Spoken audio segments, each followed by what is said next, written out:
muito boa tarde a todos, bem-vindos à 7ª sessão do curso avançado Biomedical Imaging.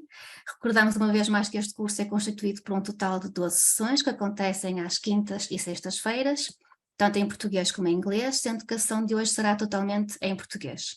Eu sou a Vera, faço parte da equipa do programa UT Austin Portugal e juntamente com a minha colega a Mara estamos a coordenar e a apoiar esta sessão. Em nome do programa UT Austin Portugal gostaríamos de agradecer a todos os coordenadores científicos deste curso, tal como aos oradores convidados que estarão aqui hoje connosco. Muito obrigada e boa sessão para todos. Em seguida teremos o Dr. Marco Alves. Como uma pequena introdução, o Dr. Marco Alves concluiu a licenciatura em Biologia em 2005, obteve o grau de doutor em Bioquímica no ramo da Bioenergética em 2011. Atualmente é investigador principal da Unidade de Investigação Multidisciplinar em Biomedicina no Instituto de Ciências Biomédicas Abel Salazar, o ICBAS, onde lidera um grupo de investigação focado em endocrinologia, metabolismo e reprodução masculina. A sua principal linha de investigação é dedicada ao estudo da cooperação metabólica na espermatogênese e infertilidade associada ao metabolismo, particularmente devido a diabetes e obesidade e aos mecanismos responsáveis por tais fenómenos. A sua investigação tem sido reconhecida com a atribuição de vários prémios, bolsas e fundos internacionais competitivos. Tem uma experiência reconhecida na temática da nossa sessão de hoje, razão pela qual nos falará das aplicações da espectroscopia por RNN. Obrigada, Dr. Marcos. Dr. Marco, mais uma vez, a palavra é sua. Então, antes de mais, muito boa tarde. Quero agradecer então à comissão organizadora o gentil convite, à professora Maria Filomena Botelho, o gentil convite que me direciona todos os anos. E então, eu hoje venho-vos falar das aplicações. Nós tivemos aqui uma primeira parte muito boa dada pelo professor Rui Brito. Eu não vi toda porque vinha correr de uma aula e, portanto, já cheguei atrasado, mas consegui ver alguma coisa. E ele já vos deu todas as bases. Neste momento eu acredito que vocês sejam todos uns espectroscopistas extraordinários. Eu vou tentar simplificar bastante esta segunda parte e nas aplicações eu vou falar essencialmente numa que é a metabolómica e, portanto, como é que vamos estudar metabolismo. Até porque o professor Rui Brito falou muito da síntese, da estrutura, das reações químicas. E, de facto, o metabolismo, como vamos ver na primeira parte da minha apresentação, é também ela mediado por reações químicas e também ele tem estruturas e, portanto, nós podemos utilizar o RMN para identificá-los. Bem, já está feita a minha apresentação, mas muito brevemente só dizer-vos que, de facto, sou investigadora na UNIB, ICBAS, já publiquei cerca de 200 artigos científicos em revistas de impacto, tenho 2 patentes e todas elas também foram obtidas utilizando o RNN, principalmente a parte da metabolómica, onde me especializei. Eu fiz o doutoramento em Bioquímica na especialidade bioenergética na Universidade de Coimbra, com o professor Rui Carvalho, e portanto eu venho-vos aqui falar sobre um pouco mais sobre a metabolómica. Vamos falar alguns conceitos da ómica, principalmente porque para percebermos o que é isto, porque é que é tão importante, se é uma área de investigação com interesse ou não. Muito brevemente recordar alguma coisa sobre aquilo que o professor Rui Brito falou. Eu já previa que seria uma apresentação excepcional e bastante baseada na química. Eu vou transpor um bocadinho e simplificar para que os não especialistas, aqueles que não pretendem ser especialistas, mas sim utilizadores, percebam a relevância da ressonância magnética nuclear. Vou dar-vos algumas aplicações práticas e exemplos, e aqui confesso que fui um bocadinho provocador. Eu só vou trazer exemplos com ratos, embora tenha alguns estudos clínicos, incluindo aí com a Universidade de Coimbra, mas vou só trazer 2 estudos com ratos para que a gente na discussão, vocês possam fazer algumas perguntas sobre a parte clínica, aplicações clínicas, e eu possa responder, até porque na introdução eu vou falar um pouco sobre isso. E como é que estas ómicas podem revolucionar, de facto, a investigação clínica e básica, e estão a revolucionar esta investigação. Bem, isto é só mesmo para recordar. Nós podemos dizer, então, que o metabolismo, de um modo rápido, em termos de humanos, não é? Nós somos, de facto, há quem diga o que comemos, nós ingerimos proteínas, gorduras, carboidratos, que depois são digeridos em aminoácidos, ácidos gordos e açúcares, que por sua vez vão ser convertidos, reconvertidos, e basicamente o que nós temos no metabolismo são 2 grandes duas grandes vertentes. Por um lado, o catabolismo, portanto, que é quebrar moléculas mais compostas em algumas mais simples, e o anabolismo, que é pegar numas simples e fazer moléculas mais complexas. Portanto, como estão a ver, no fundo, o que é o metabolismo é degradar e sintetizar. Isto é feito mediado a partir de vias metabólicas, que são, no fundo, possíveis devido à atividade de enzimas, a maior parte delas sintetizadas no corpo, e este processo é regulado através de hormonas. Portanto, temos hormonas que vão regular a atividade corporal, o metabolismo sistémico, e este metabolismo sistémico, no fundo, era, mais uma vez, como eu dizia, a degradação de moléculas e a síntese de outras. No fim, nós podemos dizer que o metabolismo celular vai definir o modo como nós nos sentimos a cada momento da nossa vida. Não vou, obviamente, amassar-vos com estas vias que vocês todos conhecem, mas só dizer-vos que as principais vias catabólicas de degradação são a glicólise, a beta-oxidação, o ciclo de Krebs e a cadeia de eletrões, e as anabólicas, a síntese de proteínas, síntese de lípidos, síntese de nucleótidos e glicogênese. Claro que, como estão a ver, eu voltei a frisar, são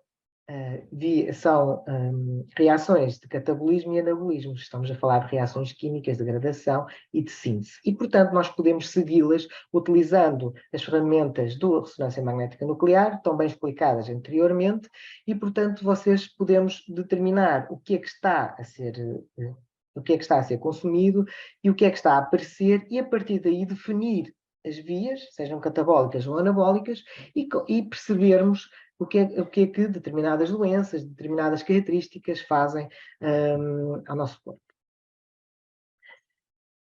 Bem, como é que acontece isto da bioatividade? No fundo, o que nós temos no nosso corpo é o DNA, que é ativado. Vocês todos sabem bem que aquilo que foi a revolução da descoberta do genoma humano e a genómica, que teve um papel fundamental, mas de facto uma das coisas que nós temos que aprender é que muitas vezes alterações no gene não é função.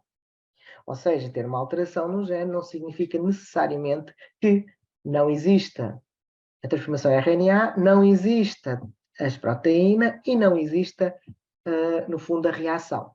Portanto, o que nós temos é uma sequência de ómicas, começando na genómica, que pretende definir aquilo que é as alterações no DNA, passando pela transcriptómica, pela proteómica, que define todo o proteoma, a quantidade de proteínas que estão abundantes nos sistemas que pretendemos estudar, e também, agora, a parte que mais me toca, que é a metabolómica, que é tentar perceber o fenótipo com aqueles que são todos os metabolitos do nosso sistema. Ora bem, claro que isto permite-nos fazer aquilo que vocês também já estão mais ou menos habituados a ver, que é, digamos, a biologia de sistemas. No fundo, nós podemos fazer questões biológicas, fazer um desenho experimental, tratar da aquisição de dados.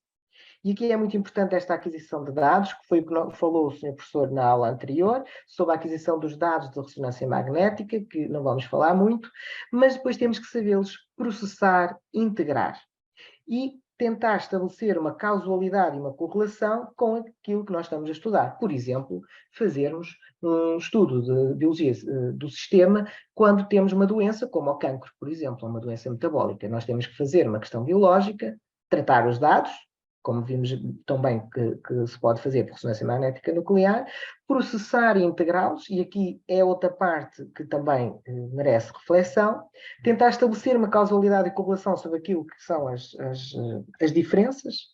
Muito importante é a validação biológica, tentar perceber se de facto ali existem alterações que nós podemos validar.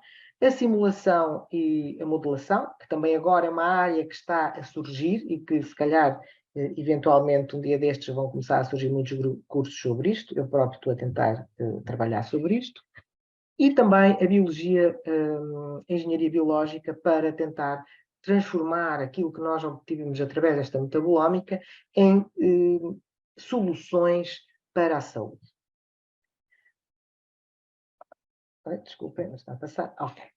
Então, claro que o que eu vos vou falar hoje, que é a metabolómica, que é o perfil, no fundo, de metabolitos, hormonas e moléculas de sinalização, é um bocadinho redutor às vezes. E, portanto, o melhor é termos uma visão integrativa, integrada daquilo que são as várias ómicas. Estão aqui alguns exemplos. A da genómica, que já sabem que é a análise funcional dos genes, a transcriptómica, que permite fazer o perfil funcional daquilo que são a regulação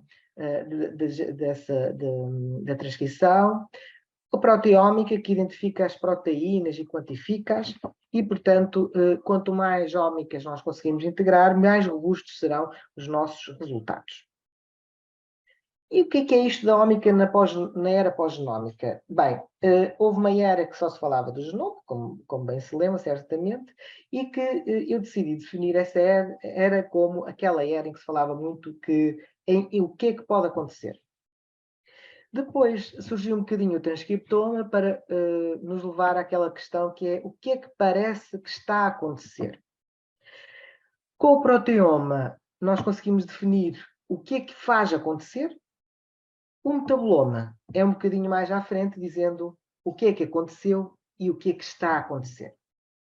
Mais recentemente, há uma outra tecnologia ómica que eu pessoalmente aprecio, que já não tem a ver com a ressonância magnética nuclear, que é a epigenómica, que permite também estudar como é que o que acontece pode ser alterado. E, portanto, aqui uma nova era também a surgir. Mas, focando na metabolómica, nós temos um fenótipo que, obviamente, é caracterizado por uma somatório de metabolitos, por um somatório de reações que nós falámos, de químicas, e que vimos há pouco de metabolismo, reações entre metabolitos, e que responde a várias coisas. A fatores genéticos e epigenéticos, à idade, ao ambiente, às doenças, a drogas, a nutrição, ao estilo de vida. No fundo, ele responde a quase tudo. Portanto, estão a ver aqui uma panóplia de aplicações sobre aquilo que é o estudo da metabolómica. O que é que eu pessoalmente gosto de fazer? Como é que o meu laboratório trabalha mais e nós tentamos fazer? Bem, pegamos em amostras, fazemos metabolómica untargeted, ou seja, tentamos identificar o máximo que possamos, quantificamos, fazemos um tratamento bioinformático exaustivo, com a identificação de biomarcadores e metabolitos que são candidatos. Pretendemos depois validar com proteínas e genes, a ver o que é que, cá está esta análise integrativa, a ver o que é que pode alterar. Estudamos a análise de vias metabólicas e com isto acabamos por criar mapas, onde nós conseguimos ver que vias é que estão alteradas relativamente a uma situação normal ou controle. Podemos fazer isto também com validações de atividades e de compostos in vitro, muitas vezes é muito importante, e também com estudos in vivo em ratos, que eu vou-vos mostrar alguns exemplos no fim, para que vos deixar margem para falar sobre estudos clínicos que se calhar vos interessa bastante.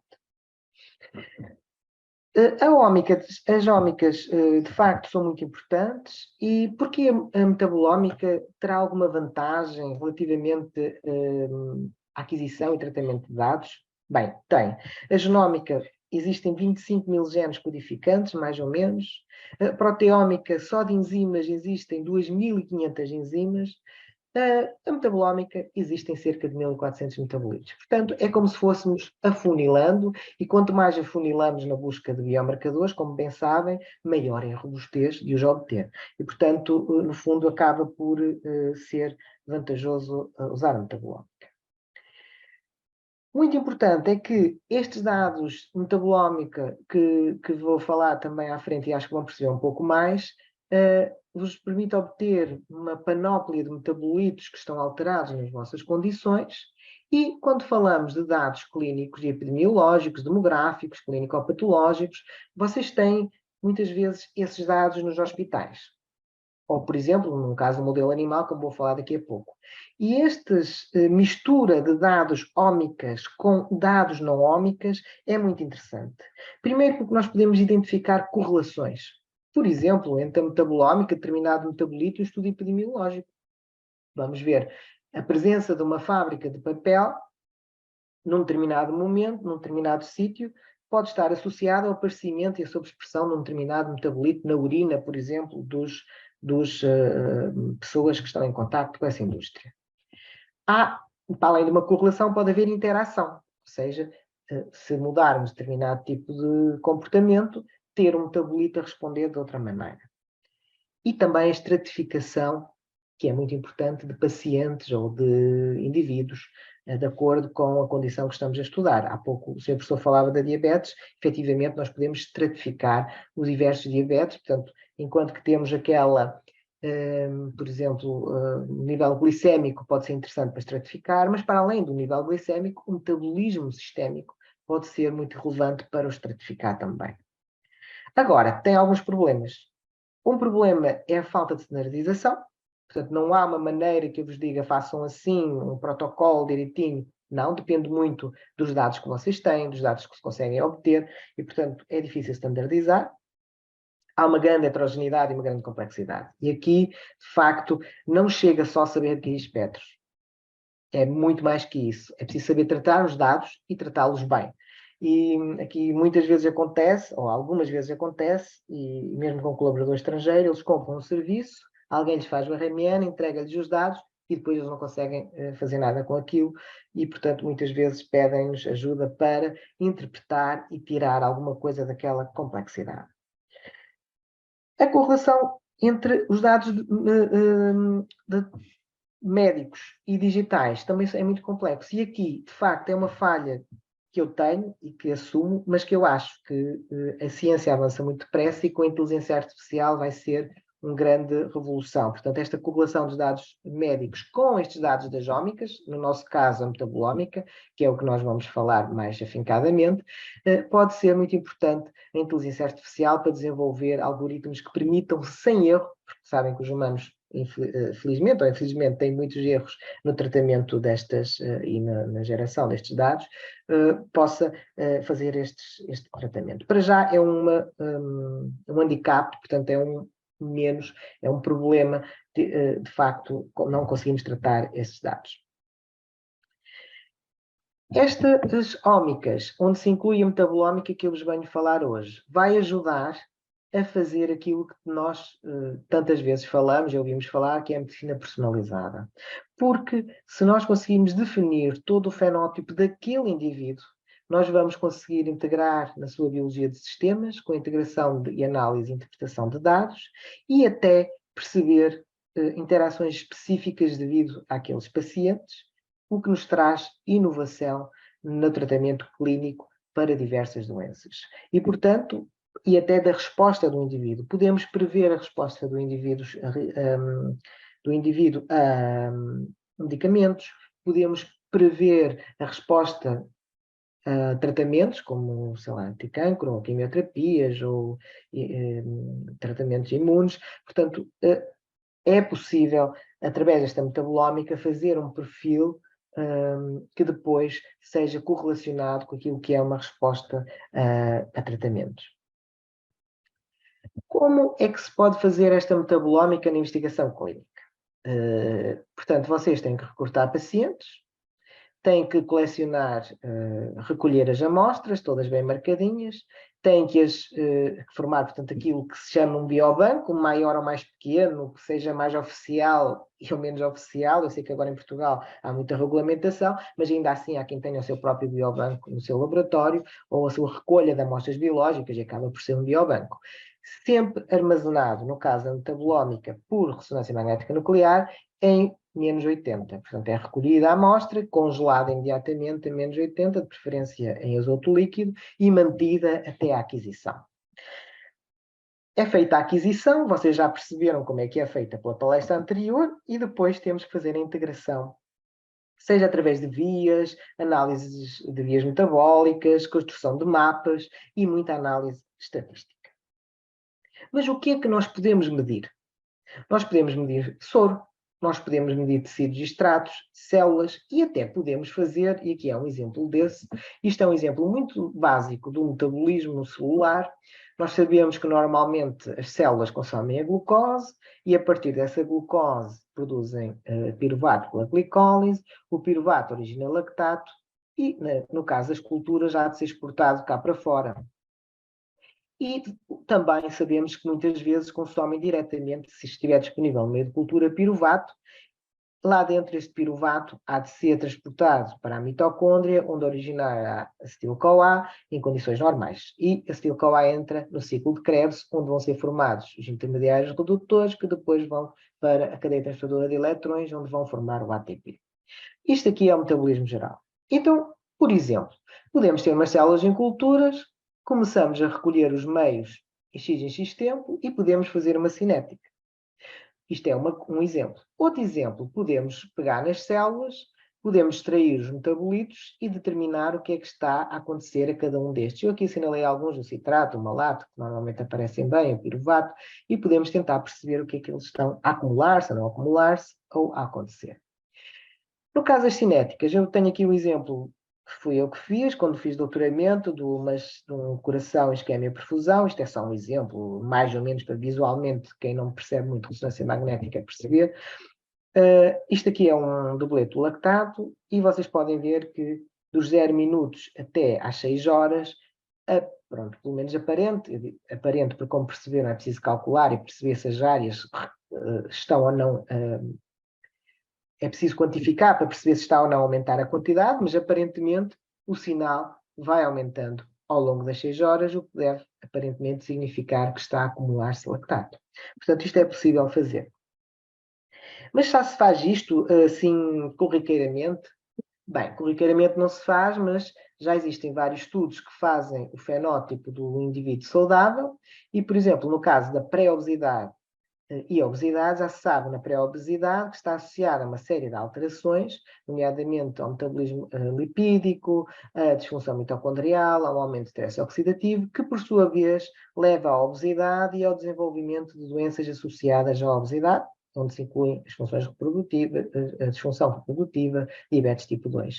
E já existem biomarcadores de vários tipos de ómicas, incluindo da metabolómica, ou seja, biomarcadores, sejam eles aminoácidos, sejam eles pequenos peptídeos, que vão demonstrar como que pretendem validar a passagem do indivíduo saudável para um indivíduo com alteração provocada pela obesidade e a progressão para a instalação total da doença e, por sua vez, as suas comorbidades. Portanto, isto já existem diversos estudos que vão surgindo, por exemplo, no caso da obesidade. Antes de mais, vocês estão a ver alguma dificuldade, eu já estou a usar sempre a palavra metabolómica, porque de facto a avaliação da quantidade de metabolitos que estão no sistema, de maneira a caracterizar esse fenótipo, nós chamamos de metabolómica. Ou seja, a metabolómica é a caracterização de todos os metabolitos numa situação, num sistema normal. Quando nós fazemos um estímulo, seja ele qual for, independente, que possa ser, por exemplo, a dieta, possa ser poluentes, ou genéticos, ou qualquer coisa, uma influência qualquer externa, nós dizemos que estamos a fazer um estudo de metabonómica. Na realidade, em termos práticos, como vamos ver, elas são exatamente a mesma coisa. A única diferença é que a metabolómica quantifica e avalia um perfil de um sistema digamos, normal, quando há um estímulo para alterar alguma coisa, ou que pode alterar alguma coisa, nós dizemos que o estudo é metabonómico. Isto aqui é uma coisa, uma definição que gostava que guardassem, porque muitas vezes eu vejo artigos e daí se percebe quem é que sabe mais ou menos de metabolismo e metabolómica, e quem é que, metabonómica, e quem é que é médico, por exemplo, e comprou o serviço e não sabe bem o que é que andou ali a fazer, nem que seja uma Nature ou uma Science. Como estão a ver aqui, o número de publicações ao longo dos anos na PubMed com os termos metabolómica e metabonómica até 2019, que foi pré-pandemia, vocês podem ver que aqui, quando eu comecei a trabalhar em 2005 a fazer doutoramento, quase ninguém, e depois há um aumento muito exponencial de artigos usando esta tecnologia. Novamente, em termos de metabonómica, de doença, de procurar identificar biomarcadores, o que é que nós podemos fazer? Extratos, sangues ou soros, urina, meios de cultura, outras amostras biológicas, como por exemplo, saliva, por exemplo, fluido seminal, e, portanto, no fundo, tudo o que vocês possam extrair, qualquer coisa, dá para analisar. Quais são os metabolitos que são detectados? Bem, claro que não há técnicas nem análises perfeitas e, de facto, nós analisamos essencialmente moléculas orgânicas pequenas, aminoácidos, algumas aminas, lípidos, moléculas essencialmente pequenas. E dividimos normalmente em dois grupos.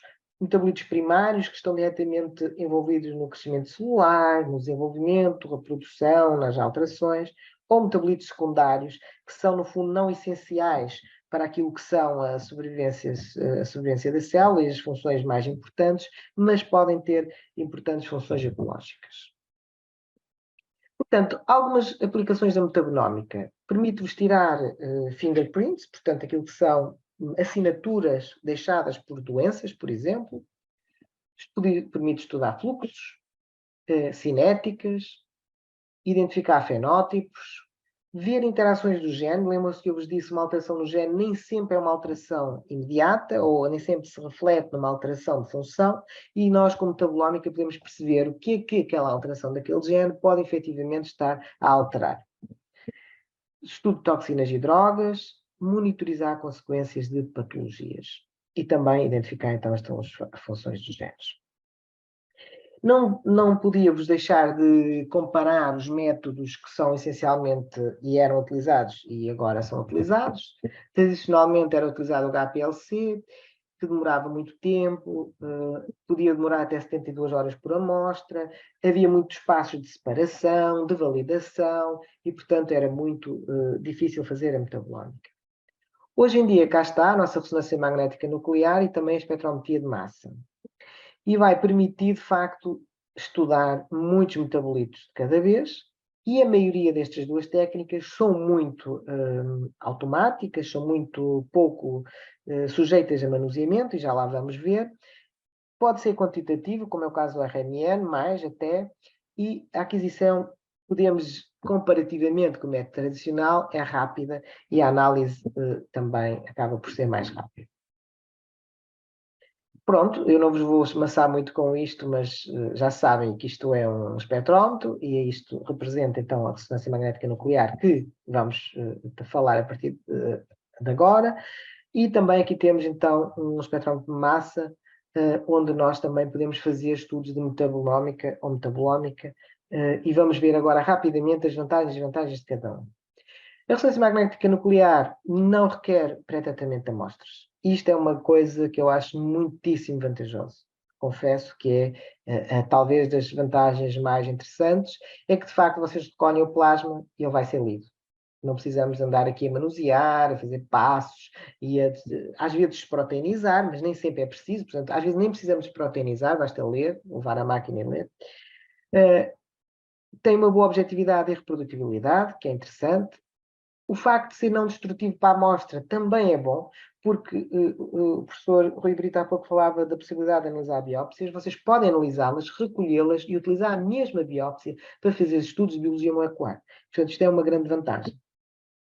Permite, bem, uma informação qualitativa e quantitativa. Eu continuo a deixar isto aqui ficar, que é o custo por amostra ser relativamente baixo, e efetivamente será relativamente a outro tipo de técnicas, mas também, obviamente, às vezes as pessoas chegam com 700 amostras e isso é inviável. Pode fazer estudos in vivo, de facto é uma vantagem também interessante. Eu lembro-me que fiz um estudo com girinos, imagina, em vivo, há uns anos, esta parte. Tem muito menos sensibilidade do que a técnica que falaremos a seguir. Tem pouca resolução. Vocês viram pela explicação do professor Rui Brito, que vocês têm que ter a garantia de que os picos estejam bem definidos, o signal to noise, todas essas características para perceberem que podem utilizar um espectro de ressonância magnética nuclear. Porque senão também correm este risco, que é os metabolitos que estão em concentrações mais baixas estarem mascarados por metabolitos de concentrações mais elevadas. Mas a espectroscopia de massa também não é o paraíso. Tem maior sensibilidade, maior resolução, maior especificidade, mas não permite estudos in vivo. Isto é importante. Depois precisa, normalmente, de uma amostra, uma preparação da amostra muito maior, com alguns passos. E esses passos dependem da mão, da pessoa a manusear, depende que, se for inexperiente, pode fazer muitos erros, e um erro de pipetagem, um erro de extração de metabolitos, por exemplo, pode comprometer os resultados. A amostra é destruída, isto também é um facto, e tem custos normalmente mais elevados, até porque tem vários passos para fazer. Pronto, já perceberam também, porque só estão todos especialistas em ressonância magnética nuclear, que nós podemos estudar a estrutura molecular, ouvimos falar bastante também sobre isso há pouco, permite estudar a configuração relativa das moléculas e também as concentrações relativas e absolutas que ocorrem dos compostos químicos. Permite também estudar as interações intermoleculares sem destruir aquilo que estamos a analisar, ou seja, nós podemos correr, ver se está a haver interação em determinados compostos e depois reutilizar aquela amostra. O espectrómetro de ressonância magnética nuclear é isto que vocês veem aqui, por um corte.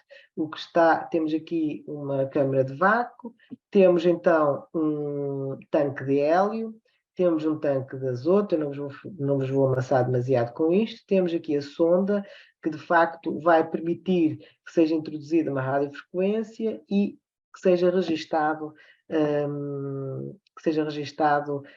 a absorção energética. Portanto, o que nós temos é no fundo, desculpem, isto é a ampliação do que está a acontecer aqui, portanto, isto é o magneto, temos aqui um corte, isto é uma sonda, e agora vamos ampliar o que está a acontecer na sonda.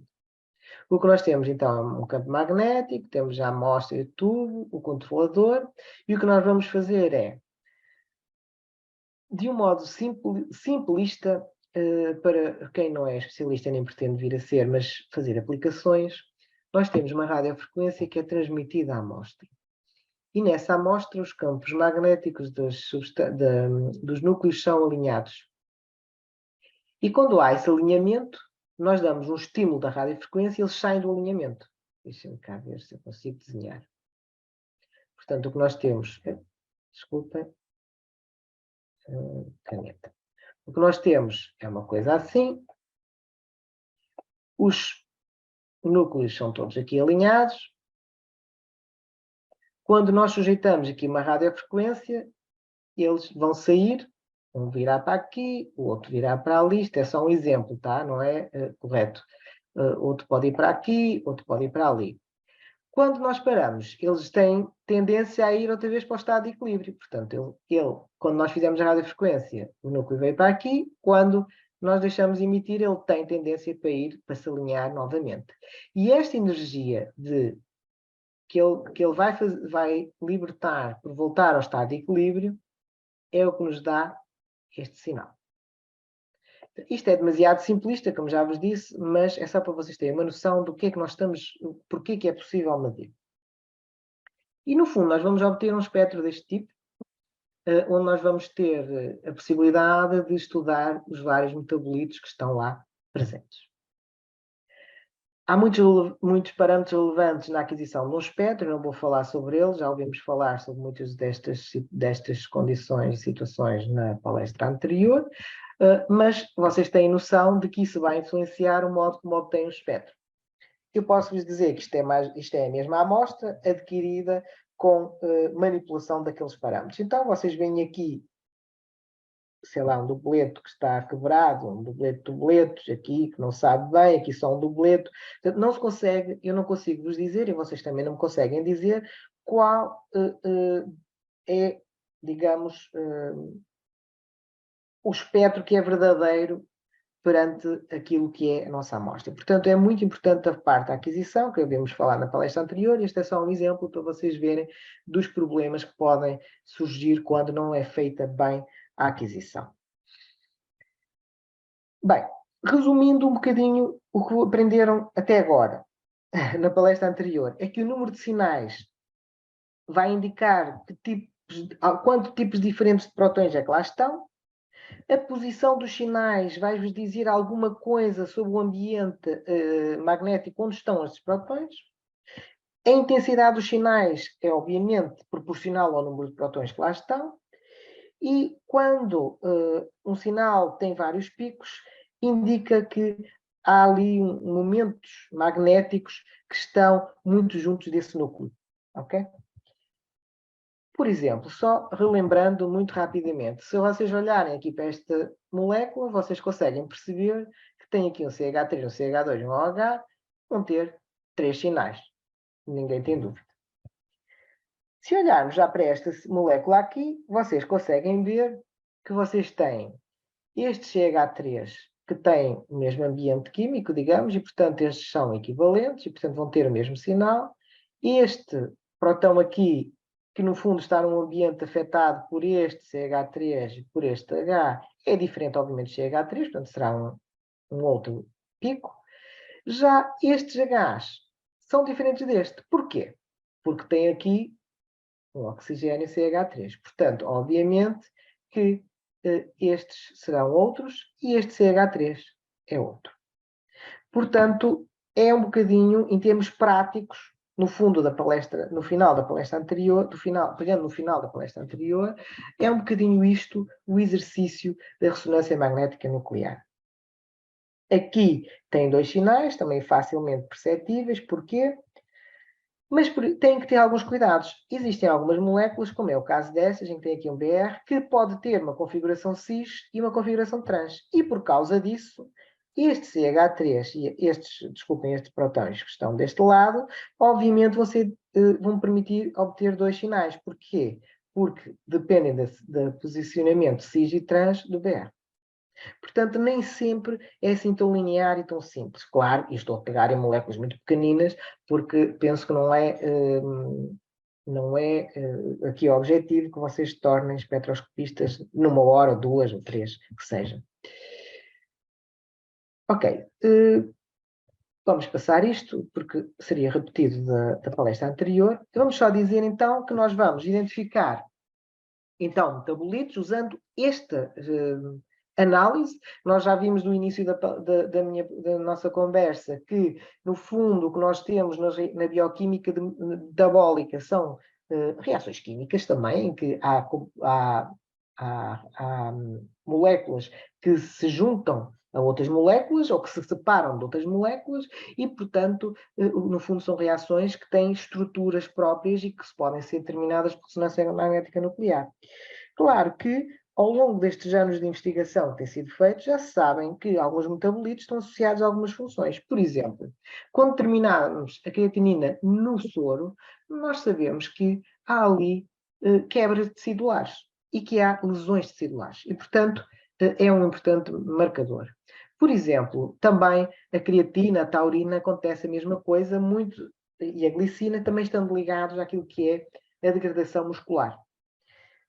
Por exemplo, quando temos citrato, lactato e acetato, estão mais associados ao stress oxidativo, à apoptose, obviamente à anóxia e também à isquémia. Ainda há bocado vos mostrei um gráfico, ao longo de 6 horas de isquémia cardíaca, viram que o lactato aumentava imenso devido à isquémia, portanto, à falta de oxigênio. Se estamos a falar da histamina, estamos a falar da resposta imunológica e da inflamação. Portanto, depois, o desafio é pegar naquilo que são os metabolitos que nós identificamos por ressonância magnética nuclear, atribuir-lhes funções ou tentar perceber quais são as funções que, por causa desses metabolitos estarem alterados, possam estar também elas alteradas e eles, no fundo, estão a sinalizar isso. Vou-vos dar, então, os 2 exemplos que vos falava em animais, que é para vocês depois me desafiarem com algumas coisas clínicas. Eu sei que há muitos interessados. Peguemos, então, em ratos, Wistar, e dividimos por 5 grupos. Um grupo a 3 meses, com ratos de 3 meses, um grupo com ratos de 6, um grupo com ratos de 9, 12 e 24 meses. Teve que ser feito o sacrifício, utilizámos o testículo, depois fizemos uma extração polar de metabolitos e vamos analisar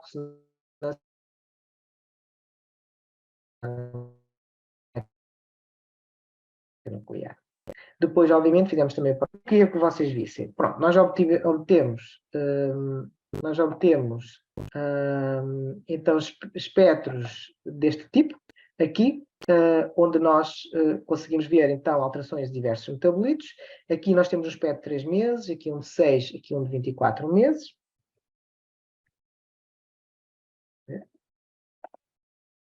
Ok. E depois, no fundo, o que fazemos, podemos fazer análise estatística, pegando em todos os metabolitos e criando perfis. Não vos vou explicar em detalhe, mas aqui tem um exemplo em que vocês têm um perfil, como podem ver, os ratos de 3 meses, pelos metabolitos detectados, têm um perfil que é muito distinto dos 6 e 9 meses, que por sua vez também já é um pouco distinto dos 24 e dos 12. Ok? Podemos fazer outro tipo de análise, por exemplo, pegar naquilo que são as diferenças e ainda afastar mais, ou seja, pegar só nos metabolitos diferentes e tentar perceber se de facto eles contribuem para essa separação e fazer também uma análise detalhada.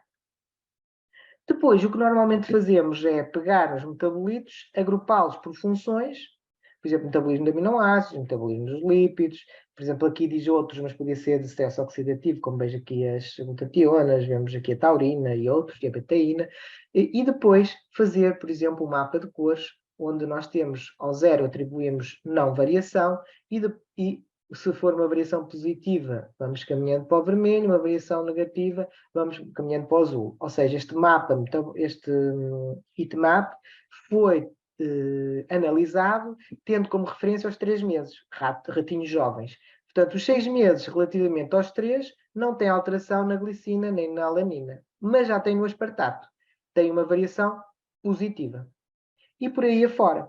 Portanto, permite-vos dar muitas ideias e caracterizar todo o metabolismo testicular ao longo dos 3, 6, 9, 12 e 24, e depois podemos fazer vários tipos de análises. Aqui foi tudo relativamente aos 3 meses, que é a maturação sexual, mas poderíamos fazer, por exemplo, relativamente a um ano. Decidir que um ano era a threshold e fazer tudo relativamente a um ano e ver qual é a diferença relativamente aos ratinhos do ano.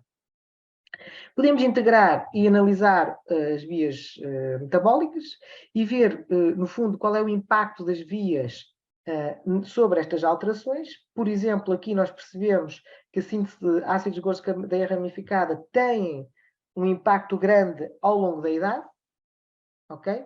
E, portanto, podemos a partir daí começar a construir os nossos biomarcadores e as nossas teorias de alterações. Existem ainda programas e softwares que permitem estudar, dentro daquelas alterações de metabolitos, quais são as alterações que estão associadas nesses metabolitos. Por exemplo, computando todas as alterações que temos, podem ver que a biossíntese proteica parece que é alterada com a idade. O recycling da amónia também, a sinalização intracelular está alterada.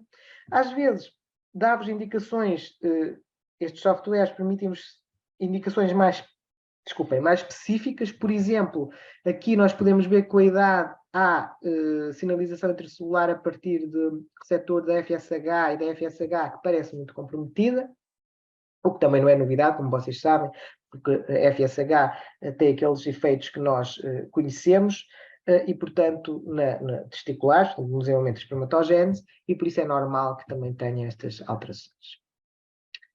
Bem, mas isto foi com a idade, parece uma coisa normal. Mas e com as dietas? Também é possível fazer isto com doenças metabólicas? Sim.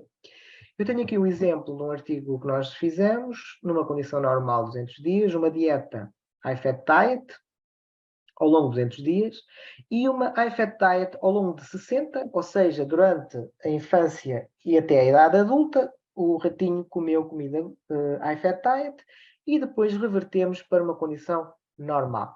Ou seja, nós queríamos ver se a perda de peso e a normalização da dieta teria algum impacto no metabolismo testicular. Na caracterização do modelo, aqui está, os animais gordos sempre aumentaram. Aqui tem aqui uma ligeira quebra de peso, que é normal, porque nós pusemos a acasalar, porque este estudo foi transgeracional e, portanto, visava estudar outras gerações. Eles tiveram que acasalar e, durante o acasalamento, perdem um pouco de peso. Portanto, não é justificável. Mas, como vocês veem, quando revertemos a dieta, que é este grupo aqui, a fat diet transiente, chegou aos 60 dias, eles estavam muito gordos, ou seja, estavam tão gordinhos quanto os da high fat diet só, e depois, obviamente, nós cortámos-lhe a ração, passámos para uma ração normal e eles voltaram ao normal rapidamente. O índice gonadossomático, que é a relação da gónada com o peso, obviamente, ficou normal nesses indivíduos, onde mudámos a dieta. A massa gorda também diminuiu e voltou ao normal. Tolerância à glucose ficou também normal, portanto, só os ratos gordinhos, aqui o high fat diet, é que tiveram intolerância à glucose, os outros seguiram a tendência do controle. Em resistência à insulina, os indivíduos gordinhos, portanto, com high fat diet, tiveram uma resistência à insulina. Os indivíduos que nós mudámos a dieta seguiram a tendência do controle. Na glicemia, a mesma coisa, os indivíduos obesos tinham uma glicemia mais alta, os indivíduos que nós revertemos a dieta tinham uma reversão, tinham uma glicemia normal. Bem, nesta altura, obviamente, o meu estudante de doutoramento estava para me matar, porque achava que, de facto, isto não parecia que estava a dar nada. Portanto, aqui o que nós vimos é que houve uma reversão do síndrome metabólico quando mudámos a dieta. E isto era a conclusão até aqui. Mas fomos analisar os parâmetros da qualidade espermática. E aí foi interessante verificar que vimos alterações, por exemplo, na motilidade. O controle, uma motilidade elevada, os obesos com uma motilidade mais baixa e aqueles que reverteram a dieta continuavam a ter uma motilidade mais baixa. Na viabilidade, vamos só nos focar nestes dois. É a mesma coisa, o controle com a viabilidade normal, não é? Assim, a volta de 50%. Depois, os indivíduos obesos com uma menor viabilidade, quando revertemos a dieta, ficaram na mesma com uma menor viabilidade. Portanto, o que nós concluímos daqui é que houve uma reversão do síndrome metabólico, mas a qualidade espermática continuou comprometida. Ora bem, tínhamos que fazer, fizemos uma análise muito idêntica ao que vos mostrei anteriormente, mas quero-vos só mostrar que, de facto, quando fizemos a análise das vias metabólicas, percebemos que o ciclo da ureia, por exemplo, tinha um papel mais importante e da amónia no grupo dos obesos, enquanto que no grupo que tinham revertido a dieta, parecia que era o metabolismo do glutamato que tinha um papel mais relevante sobre essas alterações. Portanto, nós conseguimos aqui identificar até como é que o metabolismo estava a responder quer à dieta gorda, quer à dieta transacional.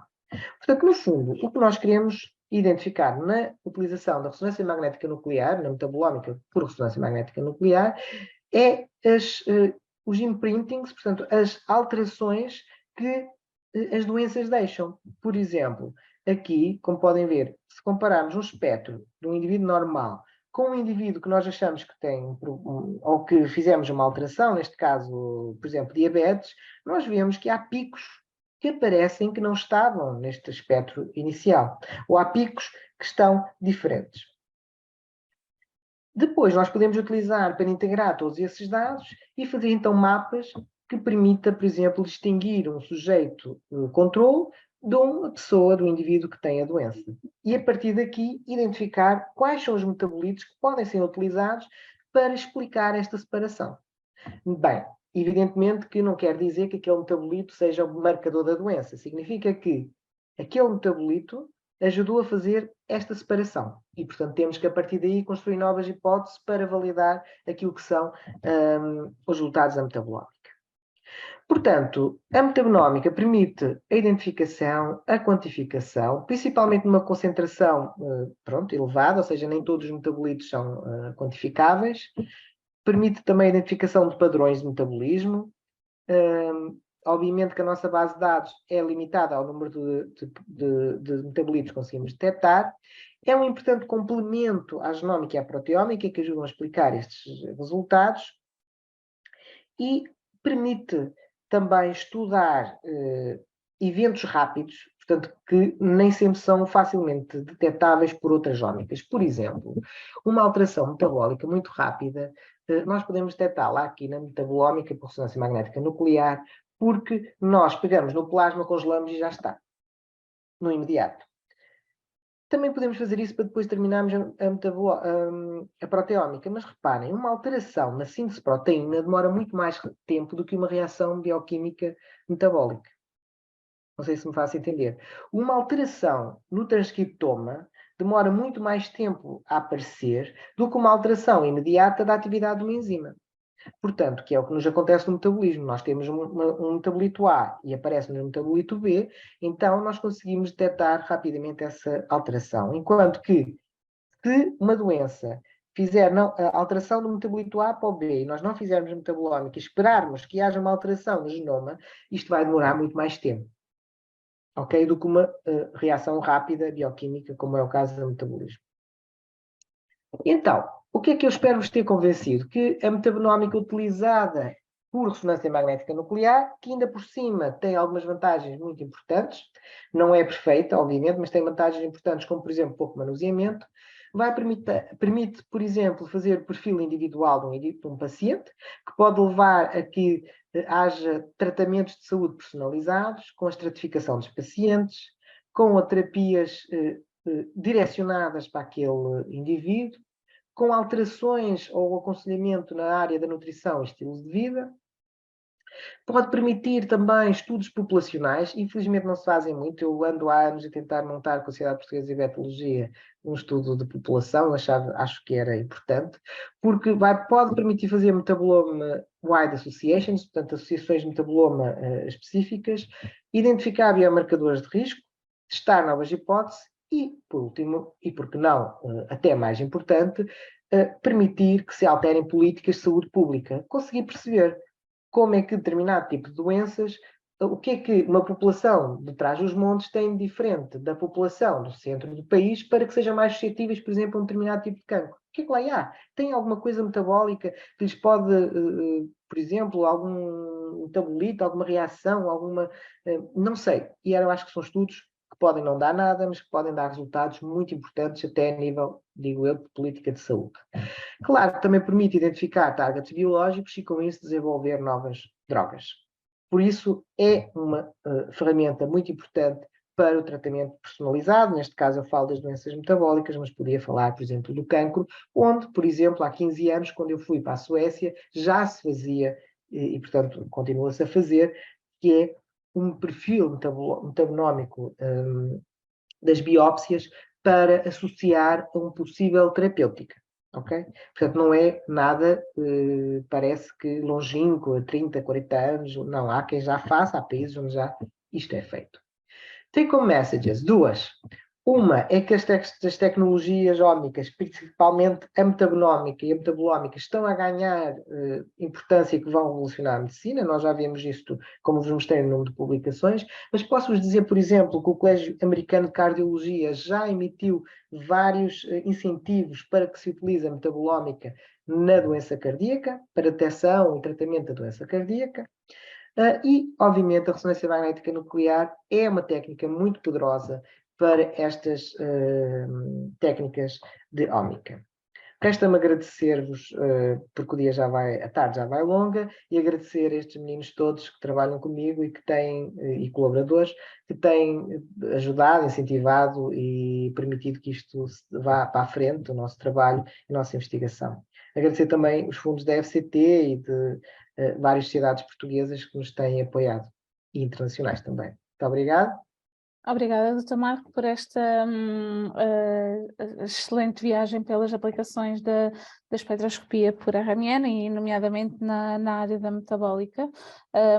Para já ainda não temos questões, mas eu tinha aqui duas questões, se me permite. Uma delas tem a ver com a quantidade de dados que são gerados por estas técnicas e qual é a estratégia para que se consiga fazer uma correta interpretação destes dados, pegando num exemplo simples, como a própria fonte ou as reações que ocorrem. Há pouco dizia que uma célula, por exemplo, pode ter um aumento de lactato proveniente da glicólise, que ele converte em piruvato e depois lactato, ou pode simplesmente ter uma maior disponibilidade de piruvato. Então eu não sei se o lactato vem do piruvato ou vem da glicólise. Isto é um mero exemplo. Como é que nós, numa técnica que nos devolve tantos dados, como é que nós conseguimos fazer uma correta interpretação dos resultados, digamos assim? É uma ótima questão. Olha, vou-lhe começar por dizer já uma coisa. Eu sigo sempre aos amigos clínicos, portanto, eu deixo a parte clínica para a discussão, porque acho que é mais interessante. Digo sempre aos clínicos tirem o máximo de amostras que puderem. Então, eu não me importo nada quando alguém chega e diz, eu tenho 700 amostras. Pronto, ótimo. Então, a seguir, o que vamos fazer é pegar nos dados clínicos, tentar uniformizar e, no fim, às vezes os médicos ficam um bocadinho frustrados, mas dizem-me assim, Marco, não acredito, então vamos analisar só 30 das 700. Eu digo, só estas 30 é que têm uniformidade nas características que nós podemos depois fazer. Temos que eliminar uma série de parâmetros. Portanto, o desenho experimental é o segredo. E, obviamente, quando se trata, por exemplo, de um ensaio clínico ou de um trabalho com... Eu não mostrei nada, mas nós temos muitos trabalhos com plasmas e com urinas, é a caracterização dos pacientes. Relativamente, especificamente aos metabolitos, o que é que nós podemos... o que é que eu lhe posso dizer? Nós fazemos esta integração pelas vias metabólicas e trabalhamos muito nessa parte de tratamento de dados exatamente para tentar criar hipóteses. E não são, embora pareça um metabolismo complexo, e é complexo, as hipóteses não são assim tantas como parecem. E, portanto, nós conseguimos detectar especificamente de onde vem. Podemos usar substratos marcados, como falava o professor Rui Brito há pouco, carbono 13, por exemplo, e deutério, que nos permite ver a metabolização, mas mesmo só com um próton simples, nós conseguimos perceber mais ou menos as dinâmicas. Por exemplo, numa linha celular, o que eu digo sempre é, recolha os meios e recolha as células. Então, nós analisamos o que aparece nos meios, analisamos o que está dentro das células, é fácil, relativamente fácil, construir um mapa do que é que está a acontecer naquela célula, o que é que está a sair, e porquê que está a sair, o que é que se está a acumular e porquê que está a acumular. Portanto, aqui há um jogo. No plasma é mais difícil, nós não podemos tirar nada dos humanos. O que nós temos é uma informação do plasma. E, portanto, a partir daí temos de construir hipóteses. O que diz é verdade, mas também não é assim.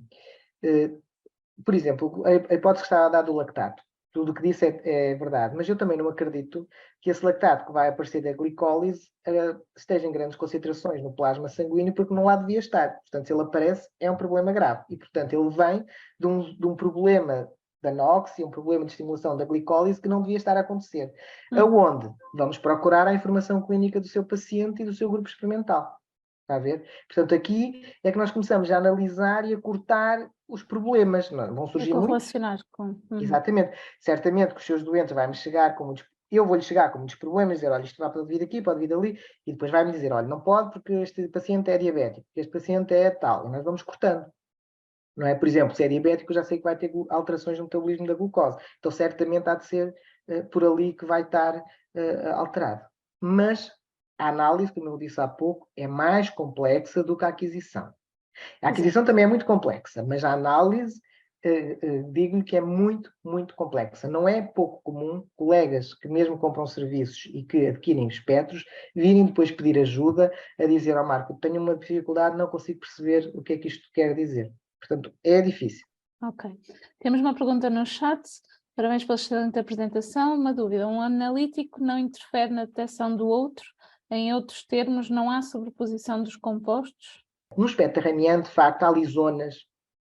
Vamos tentar simplificar o mais possível para a audiência perceber. Há zonas do espectro que, efetivamente, os picos vão estar sempre sobrepostos. É quase impossível se for um próton normal. Portanto, temos de fazer as bidimensionais e caracterizar a estrutura do composto. Foi o que o professor Rui Brito explicou na parte final que eu assisti. Portanto, aí sim nós podemos fazer.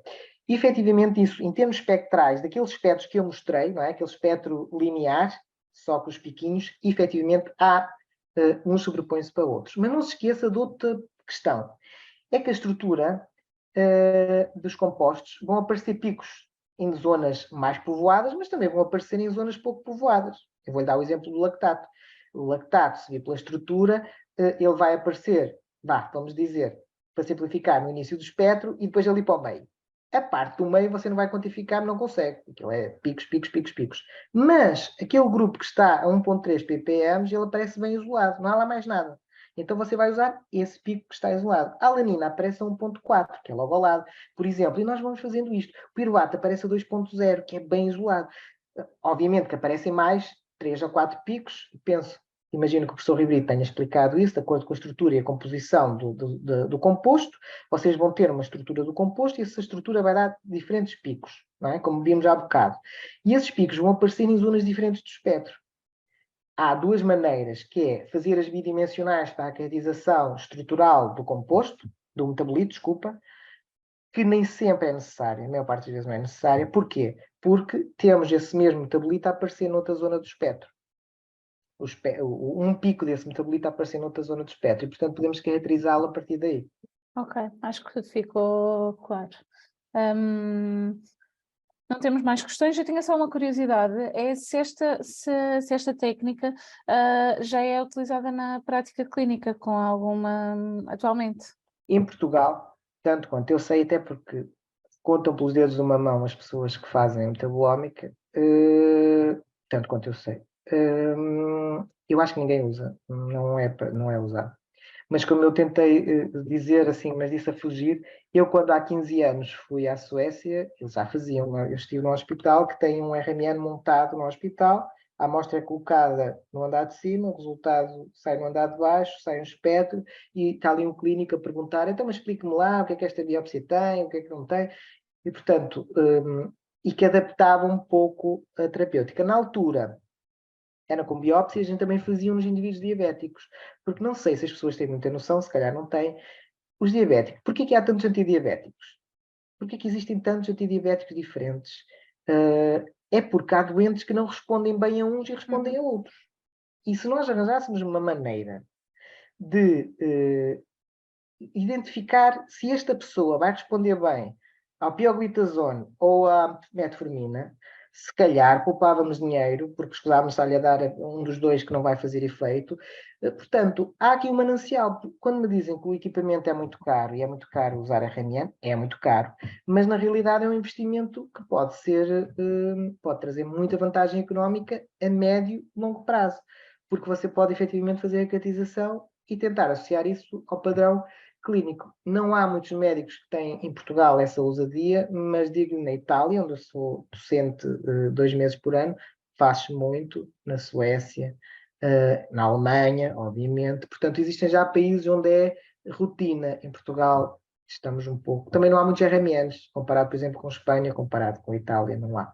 Portanto, não há essa filosofia ainda, e para isso precisamos dos clínicos. E, portanto, se reparou, eu tentei fazer a minha palestra muito simples para ver se estimulo as pessoas que são da área clínica a ajudar-nos também, porque sem eles não podemos fazer nada disto que eu aqui falei. Ok. Obrigada, Dr. Marcos, pelo seu contributo. Doutora Filomena, quer dizer algo mais? Também quero agradecer ao Dr. Marco, é sempre uma excelente palestra a sua e complementa muito bem a do Dr. Rui Brito e, portanto, no fundo, isto é um corpo de matéria um pouco complexa, temos que todos, penso eu que todos reconhecemos isso, mas que é fundamental e é cada vez mais importante, e eu penso que devemos lá chegar digamos, com as necessidades, porque também na medida em que a necessidade pode ser suprida, ela depois é solicitada e é, no fundo, criar a necessidade de fazer esta situação e mostrar que é efetivamente importante. Muito obrigada mais uma vez, Dr. Marco, e é sempre um gosto tê-lo aqui connosco. Obrigado e parabéns pelo curso. Obrigada, Dr. Marco.